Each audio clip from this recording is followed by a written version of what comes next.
నమస్తే welcome to special Rai. Senior IAS అధికారి N Sanjay పైన ఏసీబీ కేసు నమోదైంది. వైసీపీ ప్రభుత్వంలో అగ్నిమాపక శాఖ డీజీ సిఐడి విభాగ అధిపతిగా పనిచేసిన సంజయ్ ఆ హోదాను అడ్డుపెట్టుకుని 1.75 కోట్ల మేర నిధుల దుర్వినియోగానికి పాల్పడినట్లుగా ఏసీబీ అంటోంది. ఇక అగ్నిమాపక శాఖ నిరభ్యంతర పత్రాలను కూడా ఆన్లైన్లో జారీ చేసేందుకు అవకతవకలకు పాల్పడినట్లుగా తెలిసింది.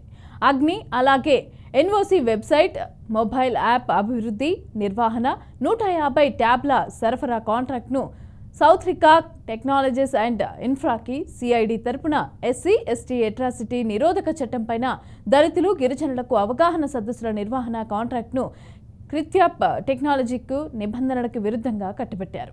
అయితే ఆ రెండు సంస్థలకి మోసపూరితంగా బిల్లులు చెల్లించి ప్రభుత్వ ఖజానాకు నష్టం కలిగించారని ఏసీబీ తేల్చింది.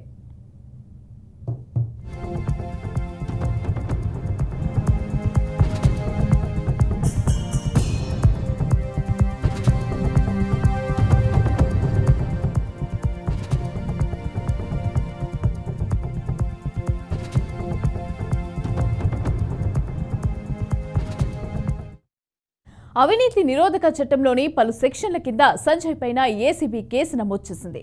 ఐపీసీలోని 409 నేరపూరిత విశ్వాసఘాతుకం, అలాగే 420 మోసం, అలాగే 120B సెక్షన్ల కింద అభియోగాలను ఒప్పింది. సంజయ్ను A1గా, Sowtrika technologies and infra private లిమిటెడ్ను A2గా, క్రిత్యాప్ను టెక్నాలజీస్ ప్రైవేట్ లిమిటెడ్ను A3గా చేర్చింది. ఇక వీరితో పాటుగా మరికొందరిని కూడా నిందితులుగా తేల్చింది.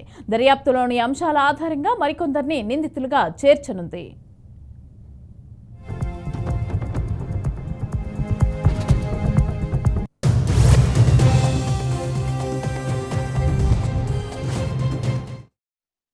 అగ్ని ఎన్ఓసి వెబ్సైట్, మొబైల్ యాప్ అభివృద్ధి, నిర్వహణ, 150 ట్యాబ్ల సరఫరా కాంట్రాక్ట్ టెండర్ల ప్రక్రియలో కూడా సంజయ్ నిబంధనలు ఉల్లంఘించారు. సౌత్రికా టెక్నాలజీస్ టెండర్కు కట్టబెట్టారు. ఇక 2023 ఫిబ్రవరి 15న ఒప్పందం కుదరగా పనులేవీ జరగకపోయినా వారంలోనే అంటే 2023 ఫిబ్రవరి 22వ తేదీన ఆ సంస్థకు మోసపూరితంగా 59.93 లక్షల బిల్లులను చెల్లించేశారు. ఇక దీనికోసం అధికారులపైన తీవ్ర ఒత్తిడి కూడా తీసుకొచ్చారు.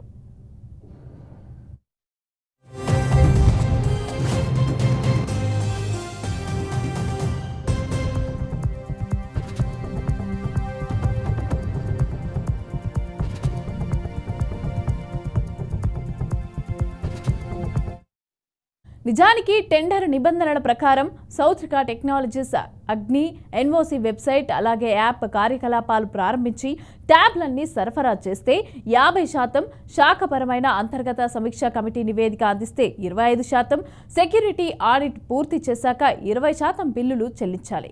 మిగతా 5% ఏడాదికొకసారి చొప్పున 5 ఏళ్లలో చెల్లించాలి. నిర్వహణ ఛార్జీలను 3 నెలలకొకసారి ఇవ్వాలి.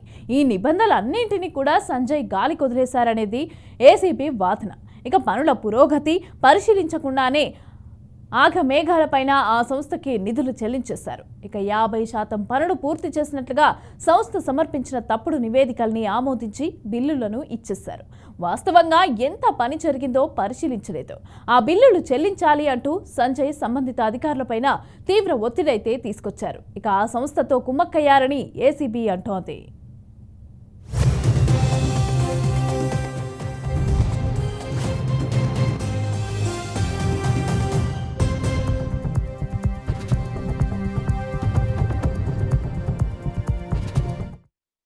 అగ్నిమాపక శాఖ అధికారులు అలాగే వారందరి కోసం అంటూ ఒక్కో ల్యాప్టాప్ అలాగే ఐప్యాడ్కు 1.78 లక్షలు వెచ్చించి 10 పరికరాలను సౌత్రికా టెక్నాలజీస్ నుంచి సంజయ్ కొనుగోలు చేశారు. అధిక ధరలు వెచ్చించారు. టెండర్లు, కాంపిటేటివ్ బిల్లు లేకుండానే ఆ సంస్థకు సరఫరా ఆర్డర్లను ఇచ్చేశారు. ఇక కనీసం బిల్లులు సమర్పించలేదు. దీనిలోనూ అక్రమాలు చోటు చేసుకున్నాయి. ఇక సంజయ్ పైన అందిన ఫిర్యాదులపైన విజిలెన్స్ అండ్ ఎన్ఫోర్స్మెంట్ విభాగం లోతుగా విచారణ జరిపి ఇటీవల ప్రభుత్వానికి సమగ్ర నివేదిక సమర్పించింది. ఆ నివేదిక ఆధారంగానే రాష్ట్ర ప్రభుత్వం ఏసీబీ విచారణకు ఆదేశించింది. సంజయ్ను సస్పెండ్ చేసింది. అవినీతి నిరోధక చట్టంలోని సెక్షన్ 17A కింద సాధారణ పరిపాలనా శాఖ అనుమతి కూడా తీసుకున్న ఏసీబీ ఎట్టకేలకు సంజయ్ పైన కేసు నమోదు చేసింది.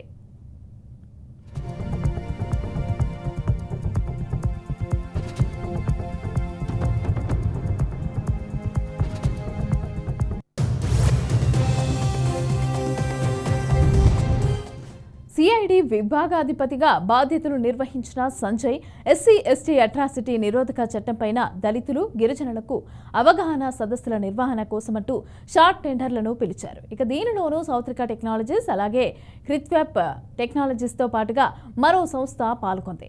క్రిత్వెప్ టెక్నాలజీస్ను L1గా ఎంపిక చేసి ఇక కాంట్రాక్ట్ కట్టబెట్టారు. ఈ టెండర్ల ప్రక్రియను కూడా పూర్తిగా మ్యానిపులేట్ చేశారు. ఆ సంస్థతో కుమ్మక్కయ్యారు.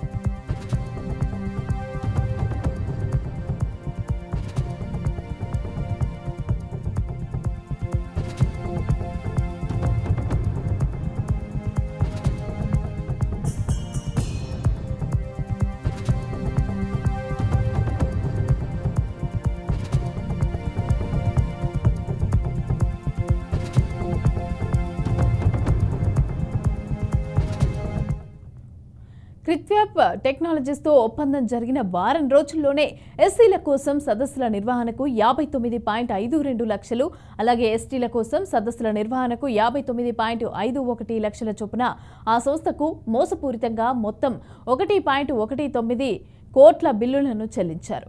ఇక ఫ్లాట్ నెంబర్ 601 అలాగే లలితాంజలి అపార్ట్మెంట్, ద్వారకాపురి కాలనీ, హైదరాబాద్లోని చిరునామాలో క్రిత్వెప్ టెక్నాలజీస్ అనే సంస్థ ఉన్నట్లుగా రికార్డుల్లో చూపించారు. కానీ ఆ చిరునామాలో ఆ కంపెనీయే లేదు.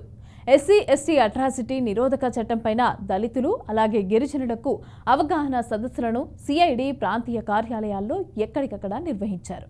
ఇక వాటి నిర్వహణలో క్రిత్వెప్ ప్రమేయమే లేదు. కానీ ఆ సంస్థకు మోసపూరితంగా సంజయ్ బిల్లులు చెల్లించారని ఏసీబీ అంటోంది.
సీనియర్ ఐపీఎస్ అధికారి ఎన్ సంజయ్ పైన ఏసీబీ కేసు నమోదైంది. వైసీపీ ప్రభుత్వంలో అగ్నిమాపక శాఖ డీజీ, సిఐడి విభాగాధిపతిగా పనిచేస్తున్న సంజయ్ ఆ హోదాను అడ్డుపెట్టుకుని 1.75 కోట్ల మేర నిధుల దుర్వినియోగానికి పాల్పడినట్లుగా ఏసీబీ చెప్తోంది. ఇక అగ్నిమాపక శాఖ నిరభ్యంతర పత్రాలను ఆన్లైన్లో జారీ చేసేందుకు అవకతవకలకు పాల్పడినట్లుగా తెలిసింది. అగ్ని ఎన్ఓసి వెబ్సైట్ అలాగే మొబైల్ యాప్ అభివృద్ధి, నిర్వహణ, 150 ట్యాబ్ల సరఫరా కాంట్రాక్ట్ను సౌత్రిక టెక్నాలజీస్ అండ్ ఇన్ఫ్రోకి సిఐడి తరపున ఎస్సీ ఎస్టీ అట్రాసిటీ నిరోధక చట్టం పైన దళితులు అలాగే గిరిజనులకు అవగాహన సదస్సుల నిర్వహణ కాంట్రాక్టు కూడా క్రిత్వెప్ టెక్నాలజీస్కి నిబంధనలకు విరుద్ధంగా కట్టబెట్టారు. ఇక ఆ రెండు సంస్థలకు మోసపూరితంగా బిల్లులు చెల్లించి ప్రభుత్వ ఖజానాకు నష్టం కలిగించారని ఏసీబీ తేల్చింది.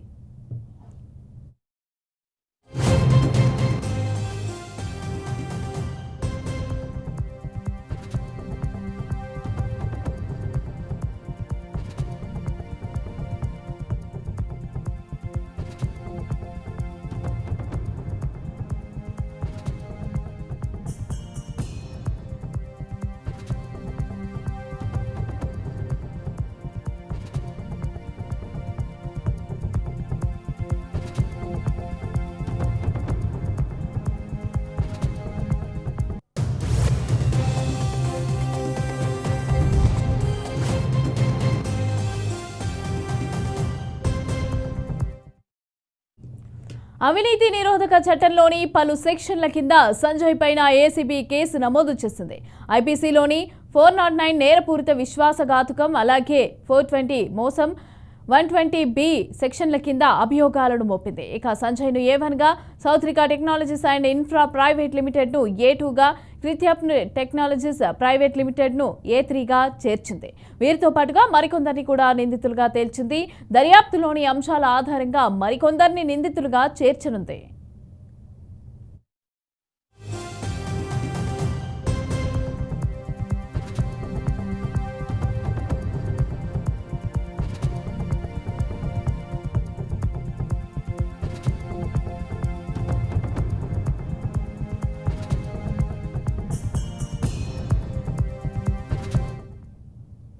రైట్, ఇక నిబంధనలకి విరుద్ధంగా కాంట్రాక్టర్లను కట్టబెట్టినట్టుగా సంజయ్ పైన అయితే ఏసీబీ అభియోగాలను అయితే మోపుతోంది. అయితే దీనికి సంబంధించి పూర్తి డీటెయిల్స్ మా ప్రతినిధి మధు అందిస్తారు. మధు, చెప్పండి, ఈ సంజయ్కి సంబంధించి కాంట్రాక్టర్లు అన్నీ కూడా నిబంధనలకు విరుద్ధంగా కట్టబెట్టారు అంటూ సంజయ్ కుమార్ని A1 గా ఏసీబీ అయితే చేర్చిన ఘటన అయితే మనకు తెలుస్తోంది. అయితే దీనికి సంబంధించి పూర్తి డీటెయిల్స్ ఏంటి?